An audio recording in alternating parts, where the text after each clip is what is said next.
आज मी तुम्हाला आम्ही इचलकरंजीकर लोक धर्मवीर श्री संभाजी महाराजांचं बलिदान मासचा लास्टचा दिवस कसा पार पडतो दाखवतो. आणि हा बलिदान मास 337 आहे बघा. इथं असं आम्ही अग्निकुंड पण बनवलेलं बघा. ज्वालाकुंड पण म्हणलं जाते याला. धर्मवीर श्री संभाजी महाराजांची अंत्ययात्रा निघाली नव्हती म्हणून त्याच्यासाठीच आम्ही सगळी एका ठिकाणी गोळा होऊन की मुकपत यात्रा पण आम्ही काढतोय बघा. ही मुकपत यात्रा की 2 ते 3 तासाची असत्या, ज्याच्यामध्ये लहान मुलं मुली काकी काका हे एवढे सगळे आम्ही एका ठिकाणी गोळा होतोय बघा. प्रत्येक जो आमच्या इथला मेन एरिया आहे की नाही ते आम्ही एरियामध्ये सगळीकडे फिरतोय बघा. पाळी मार्ग सगळीजण एका ठिकाणी आल्यानंतर की महाराजांच्या समोर आम्ही बसून घेतलो आणि आम्ही महाराजांच्या कार्यक्रमाला सुरुवात चालू केली बघा. ध्येय मंत्र पण म्हणून घेतलं पहिला.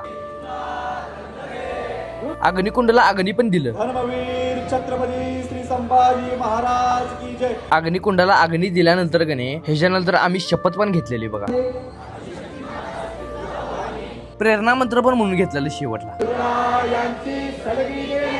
जाताना शेवटला म्हणजे की नाही अग्निकुंडाचं दर्शन पण घेऊन गेले. ह्या व्हिडिओला मी तुम्हाला लाईक करा फॉलो करा असं काहीच म्हणणार नाही, फक्त कमेंट मध्ये शंभू राजे लिहा.